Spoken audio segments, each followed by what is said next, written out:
Okay, and let's get into what he said. In that video, what were the things that stood out to you that he said?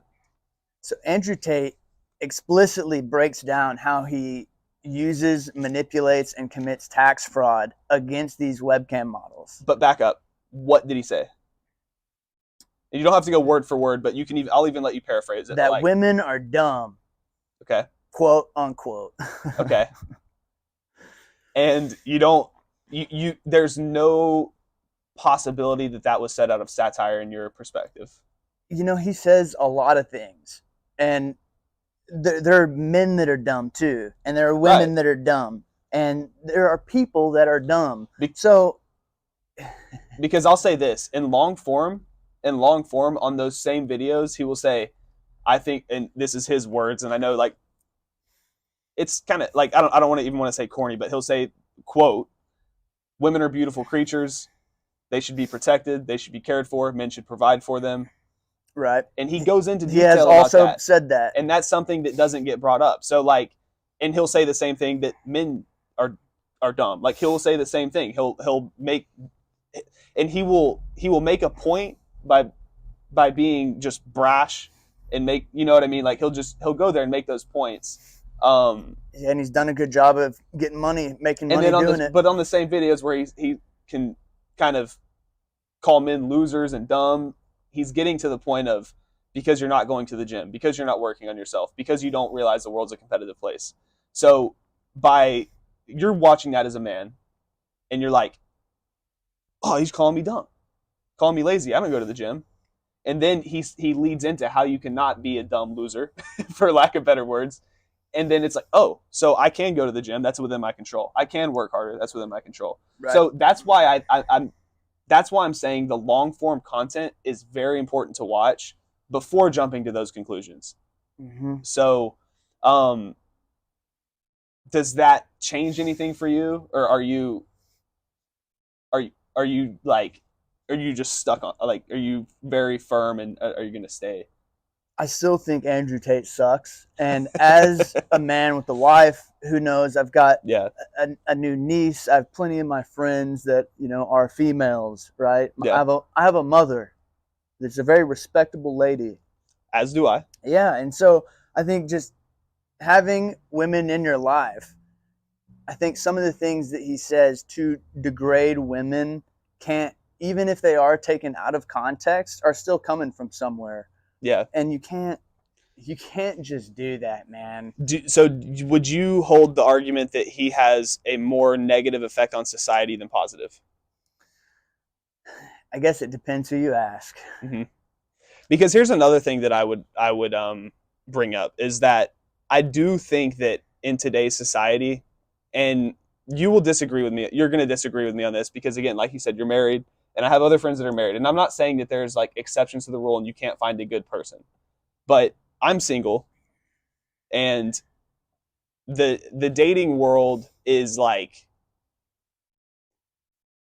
maybe, and that's where it gets tricky, right? Like I'm no expert there. Like I'm not going to sit here and say what you need to or not do, but like I can talk about my brother a little bit. Stupid Kirk. Well, like my brother has had his fair share of issues, you know, with marriage and things that have kind of shown that in the wrong relationship, that marriage for a man can be it can be a very dangerous legal contract to be involved in if it's not with the right person. And let me explain why. You know, when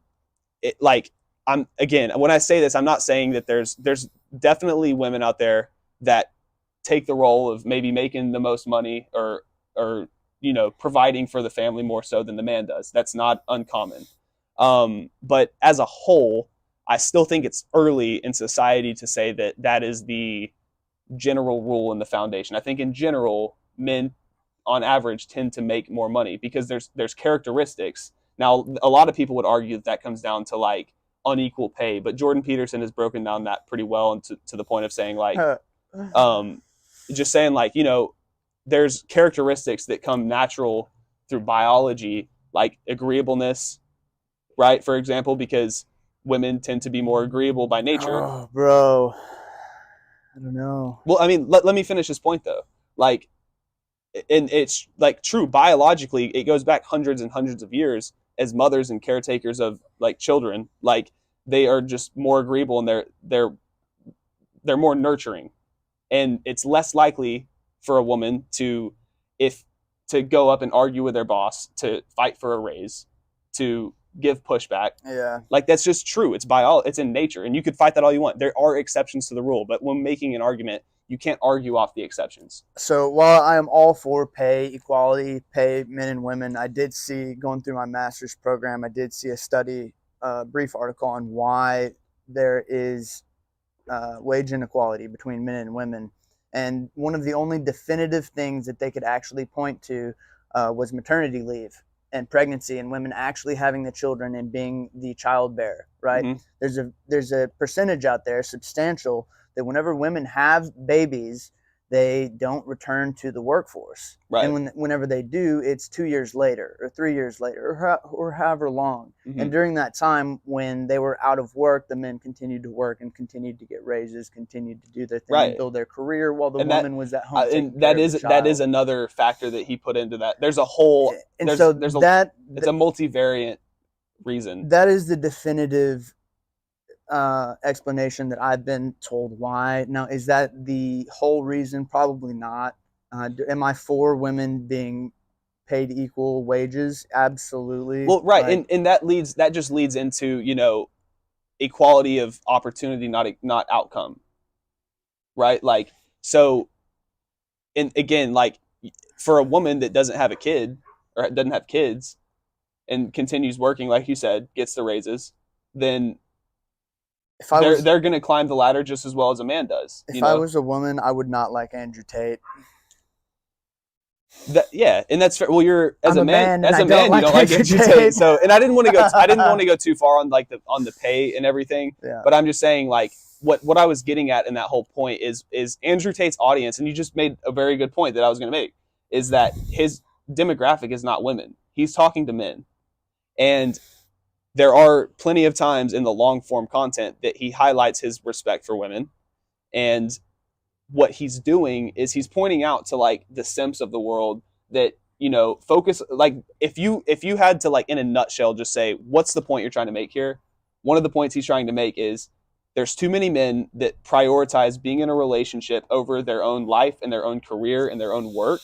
And that is completely backwards. You need to focus on, like, you need to, like, and he's kind of making these blunt points about, like, reason one why you should prioritize work over finding love. You know what I mean? Not to say that love's not important. He will say love is it's one of the most important things in life. But to find the best relationship, you're not going to find the best person by being a bum. You're going to have to go and work on yourself and become the best version of yourself to find the best partner. Right. So, that would just be my kind of pushback on what you're saying there.